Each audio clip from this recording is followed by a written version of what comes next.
వారికి ఆ వాగ్దానం చేసిన దేవుడు వారికి తోడై ఉంటానని, నీవు వెళ్ళు ప్రతి స్థలమందు నిన్ను కాపాడుతానని వాగ్దానం చేసి, నేను నీతో చెప్పింది నెరవేర్చే వరకు నీ చెయ్యి విడవను, నీకేమీ కానివ్వను అని ఆయన యాకోబుతో భరోసా ఇచ్చాడు.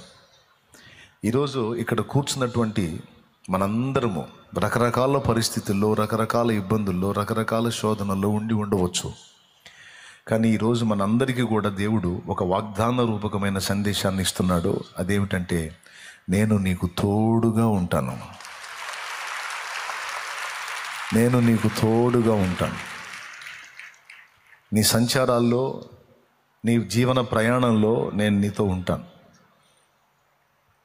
నేను నిన్ను ఆశీర్వదిస్తాను, నీకు పుట్టిన వారిని ఆశీర్వదిస్తాను. నేను నీకు స్వతంత్రింపజేయాలనుకున్నవన్నీ స్వతంత్రింపజేస్తాను. ఎందుకంటే విశ్వాసమును బట్టి నీవు నా సంతానం, నీవు నా సంతానం. కాబట్టి నేను నీతో చెప్తున్నటువంటి ఈ వాగ్దానం ఏదైతే ఉందో, ఈ ప్రామిస్ ఏదైతే ఉందో, అది నెరవేర్చే వరకు నేను నిన్ను విడవను. ఈ మాటలన్నీ మనకు కూడా వర్తిస్తాయి. ఎందుకంటే వాగ్దానం నాటి భక్తులకే కాదు, నేటి భక్తులకు కూడా. కాబట్టే అది గ్రంథ రూపంలో నీకు నాకు అందించాడు. ఇక్కడ నాకు అర్థమైనటువంటి ఒక విషయం ఏంటంటే, భక్తుడు యోగ్య ప్రవర్తన కలిగిన వాడా, సత్ప్రవర్తన కలిగిన వాడా, పరిశుద్ధుడా, నీతిమంతుడా, అసలు ఎలాంటి వాడు, ఇతని క్వాలిటీస్ ఏంటి, ఇతని నీతి, యథార్థత, భక్తి, మంచితనం ఏంటి అనే ఈ దేవుడు యాకోబులో అవన్నీ చూసి ఈ వాగ్దానం చేశాడా, వాటిని లక్ష్య పెట్టకుండా వాగ్దానం చేశాడా? మీరేం చెప్తారో చెప్పండి. యాకోబులో అన్ని గుడ్ క్వాలిటీస్ చూసి, యాకోబులో దేవుడు పరిపూర్ణత చూసి ఈ వాగ్దానం చేశాడా, లేకపోతే దేన్ని బట్టి చేశాడు? ఈజీగానే తెలిసిపోద్ది మీకు. వీటిని బట్టి యాకోబుకు దేవుడు వాగ్దానం చేయలే. ఎందుకంటే యాకోబు అప్పటికి ఇంకా సరిచేయబడలా. యాకోబు ఇంకా లోపాల పుట్టగానే ఉన్నాడు. యాకోబులో ఇంకా వంకరలు ఉన్నాయి. యాకోబులో తొందరపాట్లు ఉన్నాయి, తొందరపాటు నిర్ణయాలు ఉన్నాయి, దేవునితో బేరసారాలు ఉన్నాయి. ఇవన్నీ చెప్పిన తర్వాత దేవునితో బేరం ఆడతాడు యాకోబు. నువ్వు చెప్పినట్లు నిజంగా నువ్వు నాకు తోడై ఉంటే, ఇదిగో ఒప్పందం, నువ్వు నాకు దేవుడు అయి ఉంటావు, నేను నీకు భక్తి చేస్తా. నువ్వు చెప్పినట్లు నిజంగా ఇవన్నీ నాకు నెరవేరిస్తే నా రాబడిలో నుండి నీకు 10వ భాగం ఇస్తా, ఓ పండుగ చేసుకోపో. దేవుడితో అంటే పండుగ చేసుకో అనలేదు, కానీ ఆ మాట అన్నంత. నువ్వు చెప్పినట్టు నిజంగా నాకు తోడై ఉండి ఇవన్నీ చేస్తే నేను నిన్ను ఆరాధిస్తా, నువ్వు నాకు దేవుడు అయి ఉంటావు, అంతేకాదు నా రాబడిలోంచి కొంత నీకు ఇస్తా అని బేరసారాలు ఆడతాడు. అంటే దేవుడు ఏందో పూర్తిగా యాకోబుకు అర్థం కాల. అర్థమైతే బేరసారాలు ఆడ్డు, సాష్టాంగ పడతాడు తప్ప బేరసారాలు ఉండవు. కానీ ఇక్కడ బేరసారాలు జరుగుతాయి. ఏమండి? అంతేకాదు, మరియు స్తంభముగా నేను నిలిపిన ఈ రాయి దేవుని మందిరమగును, మరియు నీవు నాకు ఇచ్చు యావత్తులో 10వ వంతు నిశ్చయంగా నీకు చెల్లిస్తానని మొక్కుకున్నాడట. 22వ వచనంలో నువ్వు నాకు దేవుడు అయి ఉంటావు. ఇవే కాదు, ఇంకా కొన్ని లోపాలు ఉన్నాయి యాకోబులో.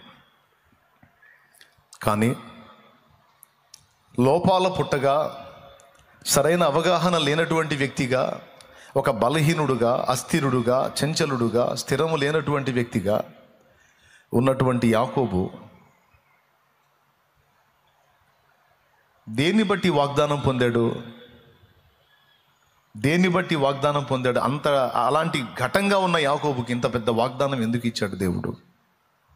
ఒక్కసారి మీరు చెప్పాలి. మీరు ఒప్పుకుంటారా యాకోబులో ఏ లోపాలు లేవని? లేదు, యాకోబులో లోపాలు ఉన్నాయి అని మీరు ఎంతమంది ఒప్పుకుంటారు? ఒకసారి చేతులు ఎత్తండి. ఉన్నాయి. ఓకేనా? రైట్, చేతులు ఎత్తారు. కొంతమంది చేతులు ఎత్తలా, అంటే చేతులు ఎత్తితే ఏం తిప్పలో అని. కానీ లోపాలు అయితే ఉన్నాయి. అయినా సరే దేవుడు పెద్ద వాగ్దానం ఇచ్చాడు, ఒక దర్శనం ఇచ్చాడు. అది కూడా ఎంత గొప్ప దర్శనం అంటే విశిష్టమైన దర్శనం. అది ఇచ్చాడు యాకోబుకి. ఆ దర్శనంలో దేవుడే కనపడ్డాడు, మళ్ళీ యెహోవాయే కనపడ్డాడు అని ఉంది. యెహోవా ఆ నిచ్చెనకు పైగా నిలిచి అనుంది. ఆయన్ని ప్రత్యక్షమై ఆయనే దర్శనమిచ్చి, ఎంత పెద్ద వాగ్దానం అంటే, ఈ దేశమును నీకును నీ సంతానమునకును నేను అనుగ్రహిస్తాను, నేను ఫలానా వాణ్ణి, నేను ఫలానా నీ పితరుల దేవుణ్ణి అని తన్ను గూర్చి తాను చెప్పుకున్నాడు. యాకోబుకి ఏం చేస్తానన్నాడు? నేను నీకు తోడై ఉంటాను, నువ్వు వెళ్ళు, ప్రతి స్థలమందు నిన్ను కాపాడుతానన్నాడు. నేను మళ్ళా ఈ దేశానికి రప్పిస్తానన్నాడు. నేను చెప్పింది నెరవేర్చే వరకు నేను నిన్ను వదిలిపెట్టను అన్నాడు. ఇది మనం ఆలోచించినప్పుడు ఒకే ఒక్క కారణాన్ని బట్టి దేవుడు యాకోబుకి, అపరిపూర్ణుడుగా ఉన్న యాకోబుకి ఇంత పెద్ద వాగ్దానం ఇచ్చాడు. ఏమిటి ఒకే ఒక కారణం అంటే, యాకోబు జ్యేష్ఠత్వాన్ని ప్రేమించటం. యాకోబు జ్యేష్ఠత్వాన్ని ప్రేమించటం. జ్యేష్ఠత్వాన్ని ప్రేమించటమా? జ్యేష్ఠత్వాన్ని ప్రేమించటం అంటే ఏమిటి అంటే, పెద్ద కుమారుడుగా తను పుట్టల. ముందు ఏశావు పుట్టాడు, తర్వాత యాకోబు పుట్టాడు. వాస్తవంగా పెద్ద కుమారుడిని, ముందు పుట్టినోడిని జ్యేష్ఠుడు అంటారు, తర్వాత పుట్టినోడిని చివరోడిని కనిష్ఠుడు అంటారు. నేను జ్యేష్ఠుడు అవుదాం అనుకుంటే కనిష్ఠుడిని అయ్యాను. అదే జ్యేష్ఠుడై ఉంటే ఆ జ్యేష్ఠత్వపు ఆశీర్వాదాలన్నీ నాకు వచ్చాయి. జ్యేష్ఠులకు నా దేవుడిచ్చే దీవెనలన్నీ నాకు సంప్రాప్తమయ్యాయి. ఈ దరిద్రుడు ముందు పుట్టాడు, నా కర్మగాలి వెనక పుట్టాను. ఈ దరిద్రుడు వెనక పుట్టి నేను ముందు పుట్టినట్టయితే ఆ దీవెనలన్నీ నాకు వచ్చాయి కదా అని ఒకటే దిగులు చిన్నప్పటి నుంచి. అరే, ముందు పుడితేనేమి, వెనక పుడితేనేమి, ముందు జన్మిస్తేనేమి, వెనక జన్మిస్తేనేమి, ఆ పెద్దోడై పుట్టినంత మాత్రాన ఏం ఒరిగిద్ది అని అనుకోలా. దేవుడు ఉన్నాడని యాకోబుకు తెలుసు. ఆ దేవుడు నిజమైన దేవుడు, తన పితరులు సేవించిన దేవుడు అని యాకోబుకు తెలుసు. ఆయన జ్యేష్ఠులను దీవించే దేవుడు అని తెలుసు. కానీ ఆ ఛాన్స్ మిస్ చేసుకున్నానే నేనని దిగులు. కడుపులో పిండంగా ఉన్నప్పటి నుంచి ఫైటింగే, పుట్టేటప్పుడు ఫైటింగే. అదంతా రాసుంటుంది గ్రంథంలో. రెబెకా కడుపులో పెనుగులాట జరిగింది అని ఉంది. పుట్టేటప్పుడు కూడా ఏశావు మడిమను పట్టుకొని వచ్చాడు బయటికి. అంటే ఎట్లనన్నా కానీ వెనక్కి లాగాలని ట్రై చేశాడు, కుదరలా, పుట్టేశాడు. ఏశావు ముందు పుట్టాడు. అంటే జ్యేష్ఠుడికి వచ్చేటువంటి దీవెనలన్నీ శ్రేష్టమైనవి, గొప్పవి, దేవుడిచ్చేవి. అంటే అసలు ఎన్ని వస్తాయో రావో, నిజమో కాదో ఎవరికి తెలుసు. కానీ యాకోబు విశ్వాస నేత్రములు కలిగిన వాడు. అది యాకోబు స్పెషల్. యాకోబు అనేక రకాల వంకర టింకరల్లో ఉండవచ్చు, కానీ యాకోబు విశ్వాసము గలవాడు. అది యాకోబు గొప్పతనం. దేవునికి స్తోత్రం. దేని యందు విశ్వాసము గలవాడంటే దేవుని యందు విశ్వాసం గలవాడు, దేవుడిచ్చే ఆశీర్వాదాల యందు విశ్వాసం గలవాడు, దేవుడు అనుగ్రహించేటువంటి కృపల మీద విశ్వాసం కలిగిన వాడు. అరే, కష్టపడాలి, సంపాదించాలి, తినాలి, తాగాలి, ఎగరాలి అనే టైపు కాదు. భూమి మీద జన్మించిన ప్రతి మానవుడికి అన్నీ అనుగ్రహించి వాటన్నిటినీ పొందేటట్టు, అనుభవించేటట్టు చేసి భూమి మీద యాత్రను ఆశీర్వాదకరంగా మార్చేది దేవుడు. యెహోవా ఆశీర్వాదం ఐశ్వర్యం ఇచ్చును, నరుల కష్టము చేత ఆ ఆశీర్వాదం ఎక్కువ కాదు అనే విషయాలు ఎరిగినవాడు యాకోబు. దేవుడిచ్చే ఆశీర్వాదం, దేవుడిచ్చే దీవెన. ఇప్పుడు మనం ఎవరైనా ఎక్కువగా దేవుడు ఇస్తాడండి, దేవుడు దీవిస్తాడు, దేవుడు ఆశీర్వదిస్తాడని లోకంలో మనం మాట్లాడితే కొంతమంది వెటకారం చేస్తారు. రే, దేవుడు అంటే దేవుడు తెచ్చి ఒళ్ళో వేస్తాడంటరా. తెలివి ఉపయోగించాలి, కష్టపడాలి, సంపాదించాలి, అన్నీ పొందుకోవాలి, అనుభవించాలి, తినాలి, తాగాలి, ఎగరాలి, ఊగాలి, సావాలరా. దేవుడు దేవుడు దేవుడు దేవుడు దేవుడు అంటే దేవుడు అన్ని ఇస్తాడంటరా, ఎవడురా నువ్వు ఎర్రోడివి అని మనల్ని వెటకారం చేస్తారు. కానీ యాకోబు అట్లా మనుషుల ఆలోచనలు లక్ష్య పెట్టేవాడు కాదు. దేవుని యందలి విశ్వాసము కలిగినవాడు. తన ఆత్మీయ జీవితంలో కొన్ని లోపాలు ఉంటే ఉండొచ్చు, కానీ దేవుని యందలి స్థిర విశ్వాసం కలిగిన వాడు అనేది ఒక్కటి మేజర్గా తీసుకున్నాడు దేవుడు. 2, 1 దేవుని యందు విశ్వాసం ఉంచాడు. 2 జ్యేష్ఠత్వపు ఆశీర్వాదాన్ని ప్రేమించాడు. జ్యేష్ఠత్వాన్ని ప్రేమించటం అంటే మీకు తెలుసా, దేవుడు అనుగ్రహించేటువంటి యేసును ప్రేమించటమే. అప్పుడు యేసు అను నామం వెల్లడి చేయబడలేదు. యాకోబు జ్యేష్ఠత్వ హక్కుని ప్రేమించాడు అంటే యేసయ్యను ప్రేమించాడు అనే చెప్పొచ్చు. ఎందుకంటే పరిశుద్ధుల సంఘానికి ఒక పేరుంది, జ్యేష్ఠుల సంఘము అని హెబ్రీ పత్రికలో ఉంటుంది. అలాగే యేసు ప్రభువుకి జ్యేష్ఠుడు అనే పేరుంది. రోమా పత్రిక 8:29 తన కుమారుడు, బైబిల్ ఉంటే తీసి చూడండి, రోమా పత్రిక 8:29 తన కుమారుడు అనేక సహోదరులలో జ్యేష్ఠుడగునట్లు, అది అనేక సహోదరులలో జ్యేష్ఠుడగునట్లు దేవుడెవరిని ముందుగా ఎరిగెనో వారు తన కుమారునితో సారూప్యము గలవారగుటకు వారిని ముందుగా నిర్ణయించెను. రైట్. తన కుమారుడు అనేక సహోదరులలో జ్యేష్ఠుడగునట్లు. ఎవరండి మనందరి జ్యేష్ఠుడెవరు? చూడు, హెబ్రీ పత్రిక 12వ అధ్యాయము 22వ వచనం చూడు.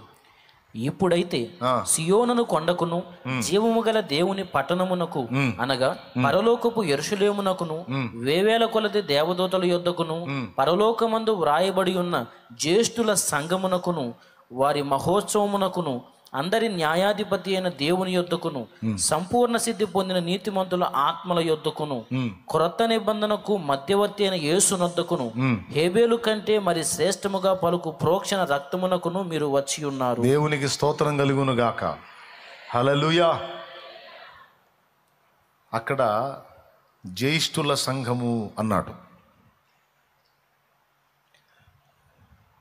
జ్యేష్ఠుల సంఘం అంటే మనమే. మనందరికీ జ్యేష్ఠుడు యేసయ్య. ఆ యేసు రక్తం చేత విమోచింపబడిన మనమందరం కూడా జ్యేష్ఠుల సంఘం. మనందరి జ్యేష్ఠుడు యేసయ్య. ఏశావు చేసిన గొప్ప పాపం బుద్ధిహీనమైందో తెలుసా? బుద్ధిహీనమైన పని దేవుడు ఆశీర్వదించి అనుగ్రహించిన జ్యేష్ఠత్వమును తృణీకరించుట. ముందు పుట్టేవాడికి వచ్చే దీవెనలు ఆయన ఇచ్చాను, సత్యాను ఎవడికి కావాలా? ముందు ఆకలి అవుతుంది, ఆ చిక్కుడుగాయలు కూరయిరా అన్నాడు.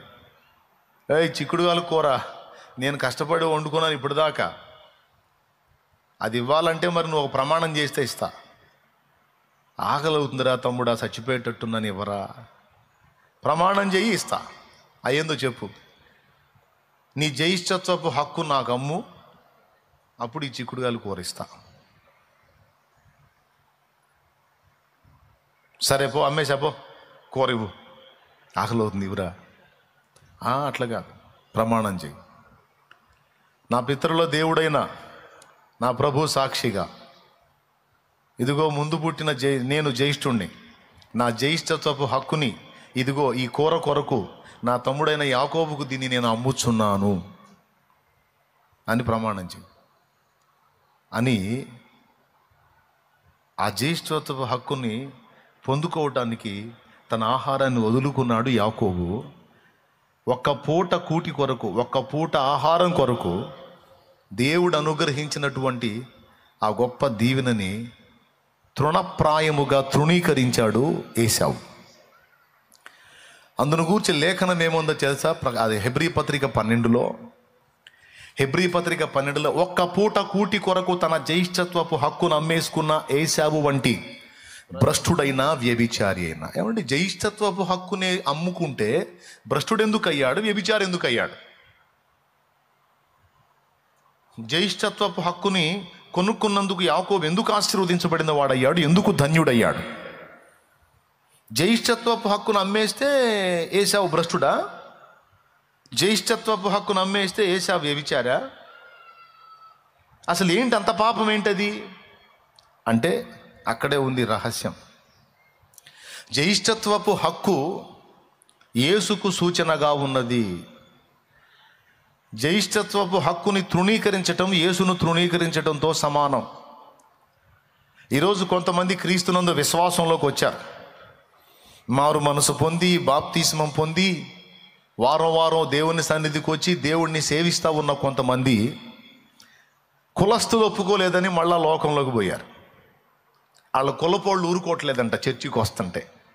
అరే మనం ఏంది, మన కులం ఏంది, మనం ఏంది అసలు, నువ్వేంది, ఆ బైబిల్ పుస్తకం తీసుకొని ఏంది వారం వారం చర్చికి పోవటం ఏంది, అరే ఎంత చిన్నతనంగా ఉందిరా, అసలు ఏందిరా నువ్వు, ఏదో సాయం జరిగిందనుకో, ఏదో తుణమో పొలమో అంత సమర్పించి వదిలేసేయాలి ఆ పూటతో, అసలు ఏంది అట్టగా అతుకుపోయావేంటి అని కొంతమంది కౌన్సిలింగ్ చేస్తే ఆ కులపోళ్ళ ఫీలింగ్ దెబ్బకి యేసు ప్రభువును వదిలిపెట్టుకొని మళ్ళీ వాళ్ళతో కలిసి వాళ్ళ పాపాల్లోకి వెళ్ళిపోయిన వాళ్ళని కొంతమందిని నేను చూశా.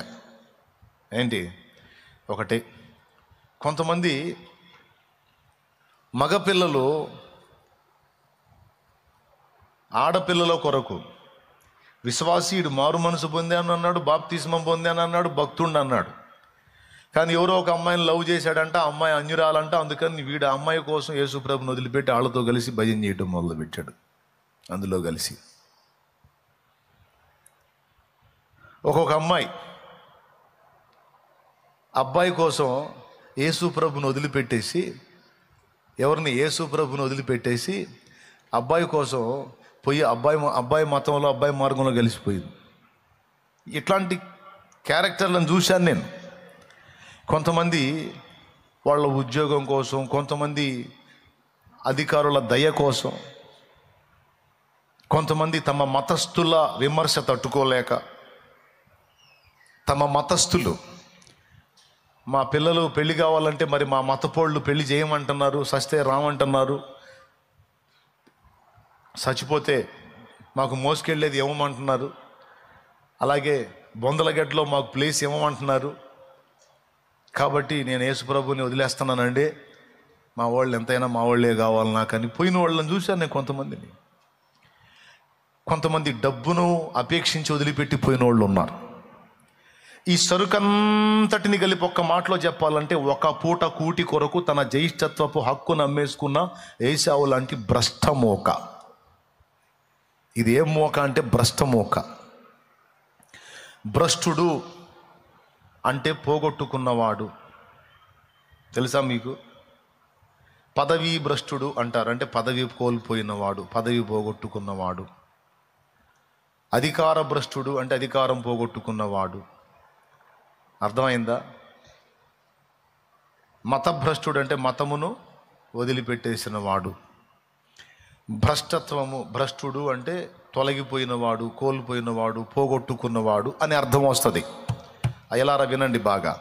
ఎంతమందికి అర్థమవుతుందో చేతులెత్తి స్తోత్రాలు చెప్పండి, పెద్దగా చెప్పాలి. అర్థమైందా? భ్రష్టుడు అంటే ఎవరు? కోల్పోయినవాడు, పోగొట్టుకున్నవాడు, తొలగిపోయినవాడు, తొలగించబడినవాడు అని. ఏశావుని గురించి ఏమంది? ఒక పూట కూటి కొరకు జ్యేష్ఠత్వపు హక్కును అమ్మేసుకున్న ఏశావు లాంటి భ్రష్టుడు. ఆ ఒక్క మాటతో వదిలిపెట్ల మళ్ళీ రెండో మాట వాడాడు, వ్యభిచారి అని.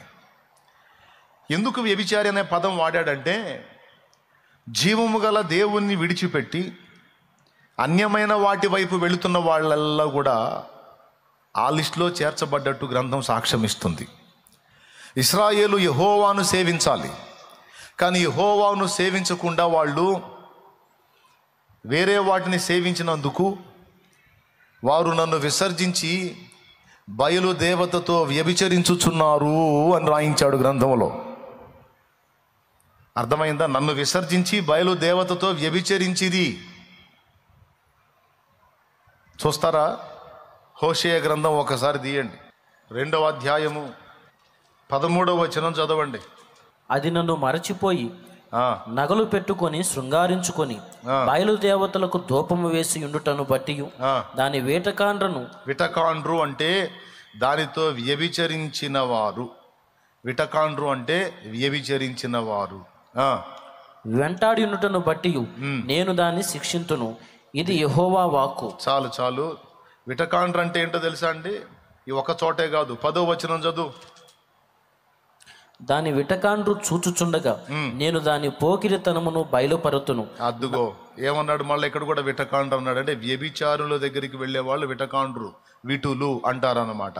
అంతటితో అయిపోలా. ఇదే మాట అనేక చోట్ల మాట్లాడాడు దేవుడు. అంటే ఇక్కడ దీన్ని బట్టి ఏమర్థమవుతుందంటే, ఆయనను విడిచిపెట్టి వేరే వాటిని సేవించటము వ్యభిచారముతో సమానముగా దేవుడు భావించాడు. స్తోత్రం చెప్పు. ఏశావు క్లైమాక్స్ మీరు చూడండి. ఏశావు అన్నా ఏదోమన్నా ఒకడే. ఏదోమీయులు అన్యులా దేవుని ప్రజలా? ఏదోమీయులు అన్యజనులా దేవుని ప్రజలా? నోరు తెరిచి చెప్పాలి. బైబిల్ చదివే వాళ్ళకి తెలిసిద్ది, చదవని వాళ్ళకి ఏం తెలిసిద్ది? ఏదోమీయులు అంటే ఏశావు సంతతి అన్యజనులే. మరి దేవుని ప్రజలు ఎవరో తెలుసా? యాకోబు పిల్లలు దేవుని ప్రజలు. అప్పటి నుంచి ఇప్పటిదాకా ఇజ్రాయెల్ దేశం ఉంది కదా. ఇజ్రాయెల్ అంటే యాకోబుకు రెండో పేరు.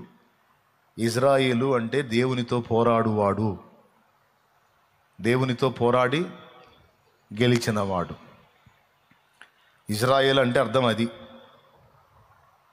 అప్పటి నుంచి ఇప్పటిదాకా అది ప్రపంచంలోని అన్ని దేశాల దృష్టిని ఆకర్షించే దేశంగా ఉంది ఇజ్రాయెల్. ప్రపంచ దేశాలనే దాని గురించి మాట్లాడుకునే స్థితి నాటి నుంచి నేటి వరకు అది అంతే ఉంది. కారణం యాకోబుకు నా దేవుడిచ్చిన ఆశీర్వాదం. నేటి ఇజ్రాయెల్ పరిస్థితిని మీరు చూసి కూడా అంచనా వేయొచ్చు నిజంగా దేవుడు యాకోబుకి ఎంత తోడై ఉన్నాడు. ఏశావు సంతతి భ్రష్టులు, ఏదోమీయులు, వాళ్ళు ఇశ్రాయేలుకు శత్రువులు అయ్యారు.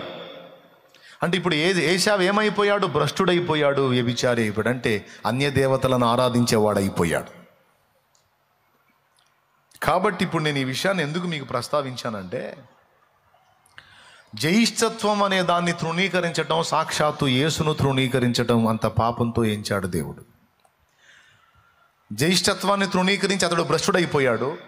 యేసును తృణీకరించి ఈరోజు చాలామంది విశ్వాస భ్రష్టులు అవుతున్నారు. అర్థమైందా? దేన్ని బట్టో తెలుసా?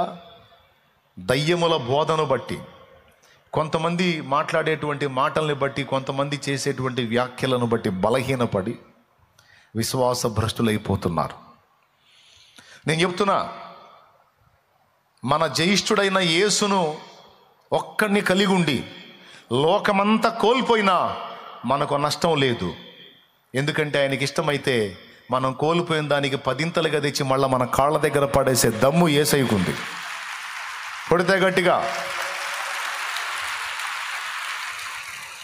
యేసయ్య ఒక్కడిని పట్టుకొని, యేసయ్య నిమిత్తము మనం సమస్తాన్ని కోల్పోయినా సరే దానికి మళ్ళీ 10ంతలుగా తెచ్చి మనకి ఇవ్వగల దమ్ము యేసయ్యకుంది. అయితే తుచ్చమైన అధమ లోకం కోసం మనం యేసయ్యను కానీ పోగొట్టుకుంటే, యేసయ్యను కానీ వదిలేస్తే మనకన్నా దరిద్రుడు ఇంకొకడు లేడు, మనకన్నా భ్రష్టుడు ఇంకొకడు లేడు. సాతాను ఆశ పెడతాడు, యేసును వదిలేసేయి అన్నీ వస్తాయి నీకని. అన్నీ వస్తాయి, నీకు అన్నీ ఇస్తుందా, యేసును వదిలేసేయి అంటాడు. వాడి మాట నమ్మి యేసును వదిలిపెడితే నిజంగా ఎండమావి కనపడ్డట్టు అన్నీ నీ కళ్ళ ముందే ఉంటాయి, అన్నీ నీకు కనపడతాయి. కానీ చివరికి చూస్తే ఇది లేదు అది లేదు, రెండూ కోల్పోయి ఎటు కానీ ఏకాకి అయిపోతావు. ఎందుకు కానీ భ్రష్టుడు అయిపోతావు, వ్యభిచారి అయిపోతావు అనేది గ్రంథం ఇస్తున్న సాక్ష్యం. వ్యభిచారి అంటే వ్యర్థమైన వాటిని ఆరాధించి నాశనమయ్యే స్థితి. అర్థమైందా? వ్యభిచారం అనగానే మళ్ళీ ఇంకో రూట్కి వెళ్ళకండి, అలా అయిపోయే ప్రమాదం ఉంది. అందుకే నేను మళ్ళీ క్లియర్గా చెప్తున్నాను, నాడు ఏశావు జ్యేష్ఠత్వాన్ని తృణీకరించి భ్రష్టుడయ్యాడు, ఈనాడు యేసును తృణీకరించి భ్రష్టులు అవుతున్నారు. అందుకే నేను బాప్తిసం ఇచ్చేటప్పుడే చెప్తాను, ప్రాణమైన వదులు కానీ ప్రభువుని మాత్రం వదలొద్దు. ఎన్ని బాధలైనా, కష్టాలైనా, కన్నీళ్ళైనా, ఇరుకులైనా, అప్పులైనా, రోగాలైనా, సమస్యలైనా, కులం వెలేసిన, మతం వెలేసిన, అందరూ ఏకమై నిన్ను నెట్టేసిన, నువ్వు యేసును మాత్రం వదలొద్దు. ఆ ఒక్కడిని కలిగి ఉండు చాలు అనేది నేను ఖచ్చితంగా చెప్పి బాప్తీసం ఇస్తా. దేవునికి స్తోత్రం కలుగునుగాక.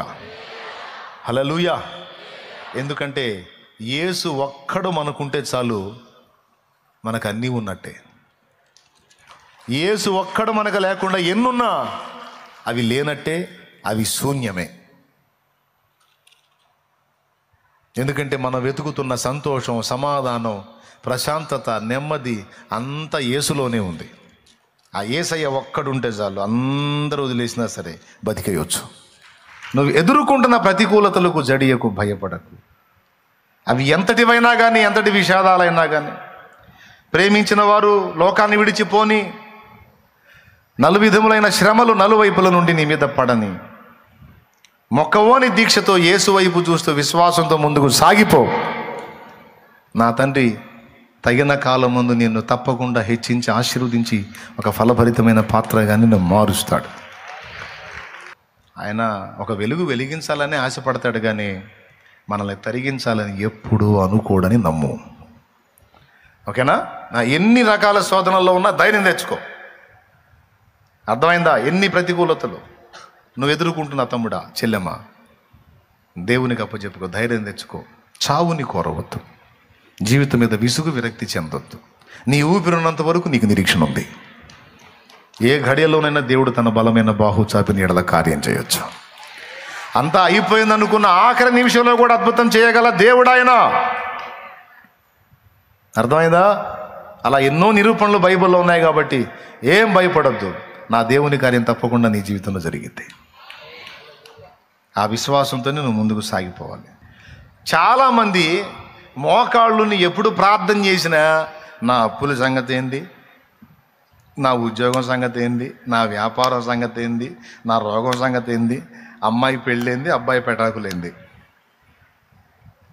ఎప్పుడన్నా చూడు మోకాళ్ళు వేస్తే ఇదే హడావుడి, ఎప్పుడన్నా చూడు ఇదే ఏడుపు, అక్కడే దుఃఖం. అసలు నువ్వు మోకరించినప్పుడు ప్రత్యేకంగా ఆ విషయాన్ని గుర్తుపెట్టుకొని, దేవా నీ సంఘములో నేను ఒక పాత్రగా వాడబడినట్లు, సంఘము క్షేమాభివృద్ధి పొందినట్లు దయచేసి నీ ఆత్మ వరములతో నన్ను నింపయ్యా అని అడిగే అలవాటు నీకుందా? అచ్చంగా వాటి కోసం కనిపెట్టి ప్రార్థన చేసే అలవాటు నీకుందా?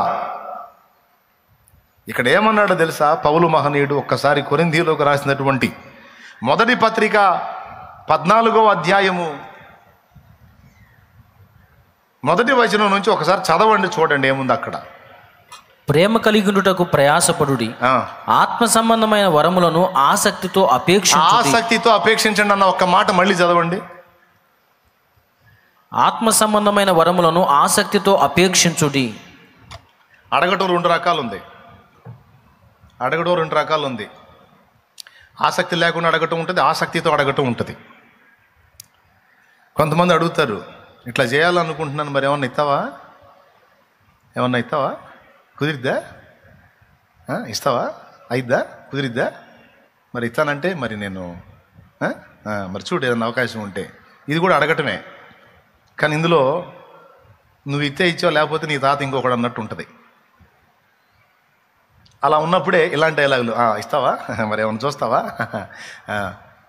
అట్లా కాకుండా ఖచ్చితంగా వాని యొద్ద పొందాలి అనుకున్నప్పుడు, ఇంకా లేదు బ్రదర్, ఇక నువ్వు చేయకపోతే నాకు ఇంకా అవకాశం లేదు, ఇంకో ఛాన్సు లేదు, ఇంకో మార్గం లేదు, ఎట్లనన్నా కానీ నువ్వు ఎట్లనన్నా నా కోసం రిస్క్ చేసి, ఎట్లనన్నా కష్టపడి నువ్వు నా కోసం చేయాలా, ఇది కొంచెం అర్థం చేసుకొని కనపడ్డప్పుడల్లా అడుగుతా ఉంటావు. ఇక ఇదే పని, ఈ మనిషి కనపడితే అదే పని, అడుగుడు. ఆసక్తితో అపేక్షించుట. ఆ మాట అండర్లైన్ చేసుకోండి మీ బైబుల్లో. ఆత్మ సంబంధమైన వరములను ఆసక్తితో అపేక్షించుడి అని సేవకులకు చెప్తున్నాడా, సంఘానికి చెప్తున్నాడా? అమ్మ చెప్పండి అమ్మ, మీకు వందనాలు. సేవకులకి, విశ్వాసులకి, సేవకురాళ్ళకి అందరికీ వర్తిస్తుంది అది. అప్పులు తీర్చమని అపేక్షిస్తావు, ఏదేదో జరిగించమని అపేక్షిస్తావు, అవన్నీ మంచిదే. అవసరమే నీ భౌతిక జీవితానికి. కానీ నీ ఆత్మ సంబంధమైన జీవితంలో ఇతరులకు కూడా నీవు మేలుకరంగా ఉండునట్లు, నీవు చేతులు ఉంచినప్పుడు అవతలి వారి రోగాలు తగ్గిపోవాలి అంటే స్వస్థత వరము నీకు కావాలి. అక్క విను, అన్న విను, అర్థమైందా? శాలేమన్న చేతుల కోసం వెతకటము, శాలేమన్న చేతులు అయితే ఇంకొక దైవజనుడు చేతులు మన మీద ఉంచుకుంటే మనకు మేలు కలిగిద్ది అనేది అపేక్షించడం కాదు. చాలామంది కూటమి అయిపోగానే నా హస్తాల కోసం అపేక్షించి నిలబడతారు. యేసయ్య కోరిక, నా కోరిక ఏంటంటే మీ హస్తముల కోరిక ఇతరులు అపేక్షించినట్లు మీరు తయారగుట. నా పాయింట్ ఏంటంటే వరములను గూర్చి, కృపా వరములను గూర్చి ఇక్కడ మాట్లాడాడు. అందులో భేదమేమీ చూపక తనను ఆసక్తితో అడుగు వారికి తప్పక దేవుడు అనుగ్రహిస్తాడని కూడా ఉంది. ఈ మాట బైబిల్లో ఉంది. కాకపోతే సైతాను చేసే కుట్ర ఏంటంటే వాటి విషయంలో మనకు ఆసక్తి లేకుండా చేస్తాడు. అవి అసలు మనం పట్టించుకోకుండా వాటి విషయంలో మనం ఉదాసీనంగా ఉండేటట్టు చేస్తాడు వాడు. అది కుట్ర. ఈరోజు పరిశుద్ధాత్మ దేవుడు చెప్తున్న రెండవ సంగతి, మొదటి సంగతి దేవుడు నిన్ను చెక్కున్నట్లు, నిన్ను ఇతరులకు వెలుగుగా నియమించినట్లు బలిపీఠం మీద నిన్ను నువ్వు సజీవ యాగముగా సమర్పించుకో అనేది మొదటి సంగతి. అయితే రెండవది, దేవుడు నీకు అనుగ్రహించిన రెండవ ఈవి ఆత్మ సంబంధమైన కృపా వరములు, పరిశుద్ధాత్మ దేవుడు అనుగ్రహించే వరములు. వాటిని ఆసక్తితో అపేక్షించు. స్తోత్రం.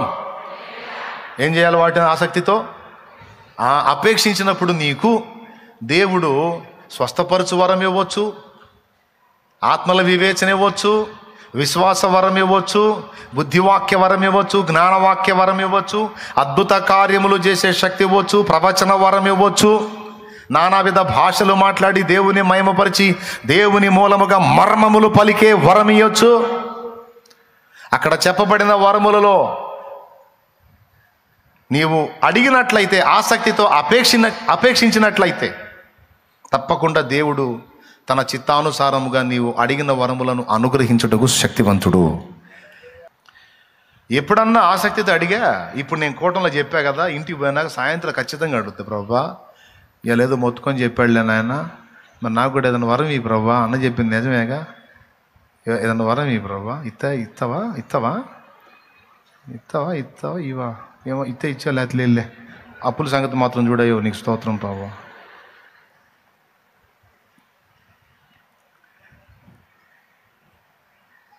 ప్లీజ్ అడగండి, ఆసక్తితో అడగండి, అపేక్షతో అడగండి. దేవుని శక్తిని కోరండి, దేవుని బలాన్ని కోరండి, దేవుని అభిషేకాన్ని కోరండి. ఆమేన్. ఆ అభిషేకం నీ మీదకి వచ్చినప్పుడు అట్లా కూడా నువ్వు ఇతరులకు దీవెనగా మారిపోతావు. రోగులను నీవు తాకినప్పుడు స్వస్థత జరుగుతుంది. ఏ ఇంట్లోనైనా నువ్వు అడుగుపెట్టినప్పుడు అక్కడున్న శోధన తొలగిపోయి సమాధానం వస్తుంది. ఏ వ్యక్తి అయినా దయ్యము చేత పీడించబడితే విడుదల పొందుతారు. నువ్వు మాట్లాడినప్పుడు ప్రజలు ప్రభావితం అవుతారు. నువ్వు మాట్లాడినప్పుడు హృదయాలు పొడవబడతాయి, అనేకులు రక్షణలో నీవు పరిగెత్తుతారు. అర్థమైందా? అవతలి వాళ్ళ మైండ్ సెట్లను కూడా వివేచించే శక్తి నీకు వచ్చింది. పరిశుద్ధాత్మ నీలో ఉండి ఆత్మ ఫలము ఫలించాలంటే నువ్వేం చేయాలి తెలుసా? నిద్రించాలి. అయిపోయింది, అంతే. నువ్వేం చేయాలి? నిద్రించాలి. నిద్రించుట అనగా చనిపోవుట. పరిశుద్ధాత్మ నీలో ఉండి ఆ 9 తొనలు అయి ఉన్న ఆత్మ ఫలమును దేవుని ఆత్మ వ్యక్తపరచాలంటే ఫినిషింగ్ టచ్ నువ్వు చచ్చిపోవాలి. డైరెక్ట్గా చచ్చిపోవాలంటే అదురుపోతారని నిద్రించాలని చెప్పా. చచ్చిపోవాలా టోటల్గా. ఇప్పుడు ఈ ముగింపులో నువ్వు అదే చెప్పింది మాకు. సరే చెప్పి, ఏడదామంటావు చెప్పి, ఎట్టజావమంటావు కూడా, ఏడ చావాలి ఎట్ట చావాలి అది కూడా నువ్వే చెప్పు అని అనకండి. నేను చెప్తుంది భౌతికంగా చచ్చిపోమని కాదు. మనం ఎంత అడిగినా దేవుణ్ణి, దేవుని ఆత్మ మనలోనికి వచ్చి పూర్తిగా తను తాను వ్యక్తపరచుకోవడానికి ఎంత ప్రయత్నించినా ఎంతో కొంత స్వయం మనలో బతికే ఉంటుంది. స్వయం అన్నాను నేను. ఏంటిది అది? స్వయం మనలో బ్రతికే ఉంటుంది. ఆ స్వయం ఏం చేసిద్దంటే దేవుని ఆత్మఫలము మనలో నుండి పూర్తిగా వ్యక్తపరచబడకుండా తరచూ అడ్డుపడతా ఉంటుంది. నేను అనే స్వయం అది పూర్తిగా చచ్చిన నాడు, అది విరిగిపోయిన నాడు, అది నిద్రావస్థలోకి వెళ్ళిన నాడు, అప్పుడు దేవుని ఆత్మ మనలో ఉండి పూర్తిగా తన్ను తాను వ్యక్తపరుచుకుంటాడు. అప్పుడు వ్యక్తమయ్యేదే ఆత్మఫలము. ఆ ఆత్మఫలము మనం పొందినట్లు మనం ఏం కావాల్సి ఉంది? మనం మన స్వీయత విషయంలో, స్వయం విషయంలో మనం చనిపోవలసి ఉంది. ఆ మాటే పౌలు అన్నాడు, నేనైతే చనిపోతిని, జీవించువాడు నీకును, నేను క్రీస్తే నాయందు. మరి నువ్వేమైపోయావు? పౌలు గారిని చనిపోయాను. అర్థమైందా? ఇప్పుడు నీలో ఇంకా ఏదేది జీవించుందో, ఏదేది బతికుందో, స్వయం నీలో నేను అనే స్పృహ ఇంకా ఎంతవరకు బతికుందో, దాన్ని ఎంతగా నువ్వు మరణానికి అప్పగించగలవో, దాన్ని ఎంత నిద్రావస్థలోకి తీసుకెళ్ళవో అంత మంచిది. దేవునితో స్నేహం చేయాలన్నా, దేవుని పొందు మనం అనుభవించాలన్నా, దేవుని కలిమిని కూడా మనం సొంతం చేసుకోవాలన్నా ఆత్మార్పణ తప్పనిసరి. ఏంటి తప్పనిసరి? ఆత్మార్పణ తప్పనిసరి. అందుకే మన స్వీయత విషయంలో, అన్ని విషయాల్లో విరిగిపోవటం అనేది సాధన చేయాల. మన స్వీయత విషయంలో చనిపోవాలా, నిద్రించాలా. తన ప్రియులు నిద్రించుచుండగా ఆయన వారికి ఇచ్చుచున్నాడు అని ఉంది 127వ కీర్తనలో. తన ప్రియులు నిద్రించుచుండగా ఆయన వారికి ఇచ్చుచున్నాడు. ఏదన్నా దేవుడు ఇవ్వాలంటే మనం నిద్రపోవాలంట. అంటే మేలుకుంటే ఏవా దేవా ఇస్తాను కానీ కుదరదురా. నువ్వు మేలుకుంటే నేను పనిచేయాతి కాదు, మన ఇద్దరికి క్లాష్ అయిద్ది. నేను పూర్తిగా నీలో పనిచేయాలంటే నీలో నువ్వు మేలుకోకూడదు, నిద్రపోవాలి. ఇప్పుడన్నా అర్థమైందా? నీలో నువ్వు మేలుకోకూడదు, నువ్వు నిద్రావస్థలోకి వెళ్ళిపోవాలి, నీలో నువ్వు చనిపోవాలి. ఎంతమందికి అర్థమైందో ఏమో ఈ మాట, కొంచెం లోతైన మాట. నీలో ఎవరు చనిపోవాలి? అప్పుడు పూర్తిగా నేను నీ ద్వారా నీ శరీరాన్ని, నీ ఆత్మ, నీ ప్రాణాన్ని వాడుకొని నేను జరిగించాలనుకున్న పనులన్నీ జరిగించుకుంటా. పూర్తిగా నా వశానికి అప్పగించుకో. ఏదొచ్చినా నాది, అది నీది కాదు. అయిపోయిందండి. ఇంకా ఏదైనా రాని, అది నీది కాదు, నాది అని నువ్వు సజీవ యాగంగా నిన్ను నువ్వు అప్పగించేసుకో. ఏదన్నారా అది నాది, నీది కాదు. అర్థమైందా? ప్రశంస వచ్చినా నాదే, తృణీకారం వచ్చినా నాదే అనుకో, నువ్వు చచ్చిపో. ఇవేవి నావి కాదు అని నువ్వు చచ్చిపో. అహం ఎప్పుడైతే నీలో విరిగిపోయేదో అప్పుడు మనశ్శాంతి అనేది నీలో స్టార్ట్ అయితే. వాడు కట్టాడు 2 స్టేర్లు, నేను కట్టాలి ఎట్టనన్నా కానీ అనేది పోటీ పడ్డామంటే అవుట్. నేను నేను నేను అని కూర్చున్నావంటే అవుట్ రా, నువ్వు చేస్తావు ఇక అన్యాయంగా. సరే వాడు 2 కాదు 3 స్టేర్లు 14 స్టేర్లు కట్టుకొని నాకెందుకు, నాకు దేవుడు ఇవ్వాల్సింది ఇచ్చాడు. దేవుని చిత్తం అయితే దేవుడు కట్టుకుంటాడు, లేకపోతే దేవుడు ఇవ్వనది కూడా పీకేసుకుంటాడు. ఆయన చిత్తం. నాదేముంది సార్, అంతా నాయందే, నాదేం లేదు, అంతా నా ప్రభుదే. మరి నీదేం లేదంట, మరి నువ్వేమైపోయావు? చచ్చిపోయాను సార్. ఎంతమందికి అర్థమైంది? నేనైతే చనిపోతుంది, ఇక నాది ఏమీ లేదు. మరి ఉన్నదంతా ఎవరిది? ఆయనదే. క్రీస్తే నా యందు నివసించుచున్నాడు అన్నాడు కదా. కాబట్టి ఇప్పుడు ఫైనల్గా అర్థం చేసుకోండి, సమస్త విషయములలో మనం ఎంతగా చనిపోగలమో అంతగా దేవుడు మనలో తన ఫలింపుని వ్యక్తం చేయగలడు. గోధుమ గింజ భూమిలో పడి చావకుండా నెల ఒంటిగానే ఉండును కానీ అది చచ్చిన ఎడల బహుగా ఫలించును. మనం ఏం చేయాలి? భూమిలో పడి ఆ తర్వాత దేవుడు దానిలో నుండి నూతన జీవాన్ని, పరిశుద్ధాత్మ జీవాన్ని ఉత్పత్తి చేస్తాడు. భక్తులందరిలో అలాంటి జీవం ఉత్పత్తి అయింది కాబట్టే అనేక మంది వారి వలన బతికారు. యేసయ్యలో కూడా అలాంటి జీవం ఉత్పత్తి అయింది. యేసయ్య స్వయం విషయంలో ఎంతగా చనిపోయాడో మీకు తెలుసా? యేసయ్యకు ఒక సొంత శరీరం, ప్రాణం, ఆత్మ ఉందా లేదా? కానీ ఎప్పుడన్నా తన శరీరాన్ని గురించి, తన ప్రాణాన్ని గురించి, తన ఆత్మని గురించి ఆలోచించాడా? అది చచ్చిపోవటం అంటే. మళ్ళీ భూమి మీద ఉన్నాడు, తిరుగుతున్నాడు, అందరిలో ఉన్నాడు, అందరిలో ఒకటిగా ఉన్నాడు, కానీ పూర్తిగా తన స్వీయత విషయంలో చనిపోయాడు. గెత్సెమనే తోటలో ఒక్క చోట కనపడిద్ది, తండ్రి నీ చిత్తమైతే ఈ గిన్నెను నా యొద్ద నుండి తొలగించు, అయినను నా చిత్తము కాదు. ఒక మాట అలా అవుట్ చేసి మళ్ళా బ్యాలెన్స్ చేశాడు. అంటే స్టార్టింగ్ నుంచి ముగింపు దాకా ఎక్కడ కూడా తన స్వయాన్ని మేల్కొనని, ఇలా దాన్ని ప్రారంభం నుంచి చివరి దాకా చంపేసుకుంటూనే వచ్చాడు. ఏమన్నా అర్థమైందా మనం నిద్రించడం అంటే ఏంటో? యేసుప్రభుకు ఒక శరీరం ఉంది, యేసుప్రభుకు ఒక జీవితం ఉంది. ఆయన కూడా ఆదాము ఉన్నట్టే రక్తమాంసాల శరీరం ఉంది. ఆయన కూడా అన్ని రకాల శోధనలో గుండా ప్రయాణం చేశాడు. కానీ ఎన్నడూ ఎక్కడ కూడా ఆయన పాపము లేనివాడుగా ఉన్నాడు. ఎందుకు అలా ఉన్నాడంటే ఆయన స్వీయత విషయంలో పూర్తిగా విరిగిపోయి పరిశుద్ధాత్మకు నివాసంగా మారిపోయాడు. ఎవరికి నివాసంగా మారిపోయాడు? అందరు చెప్పాలి. అది అపోస్తలులు కూడా అనుభవాన్ని ఎరిగిన వారే పరిశుద్ధాత్మక నివాసంగా మారిపోయారు. అందుకే ధన్య చరితులయ్యారు. యేసయ్య ఎక్కడన్నా అహానికి పోయాడా? ఎక్కడన్నా ఆయన స్వార్థానికి పోయాడా? బిడలారా చెప్పండి, ఎక్కడన్నా తన స్వీయత గురించి ఆలోచించాడా? లేదు, విరిగిపోయాడు. నేను, మీరు, మనమందరము కూడా ఎంత విరుగుతామో అంత పెరుగుతాము దేవునిలో. హల్లెలూయా, హల్లెలూయా, హల్లెలూయా, హల్లెలూయా. అర్థమైందా? విరుగుట పెరుగుట కొరకే. అంతే. దేవుడు నీలో నువ్వెంత విరిగిపోతావో దేవుడు నీలో అంత పెరుగుతాడు. నీ స్వీయత నీలో ఎంత చనిపోతుందో దేవుని నింపుదల నీకంత సమృద్ధిగా వచ్చింది. యేసయ్య శరీర ప్రాణ ఆత్మలను పరిశుద్ధాత్మ వశపరుచుకున్నాడు. పరిశుద్ధాత్మ వశుడైపోయాడు యేసు. తెలుసా మీకు ఎంతటి పరిపూర్ణతో, ఎంతటి సంపూర్ణతో? ప్రియులారా, ఒక మాట, యేసు ప్రభు జీవిస్తున్నట్టు కనపడ్డాడు కానీ పూర్తిగానే పరిశుద్ధాత్మ వశంలో ఉన్నాడు. తన స్వీయత ఏది కూడా యేసులో లేదు, పౌల్లో లేదు, అపోస్తలుల్లో విరిగిపోయింది. అందుకే అంత ఫలించారు.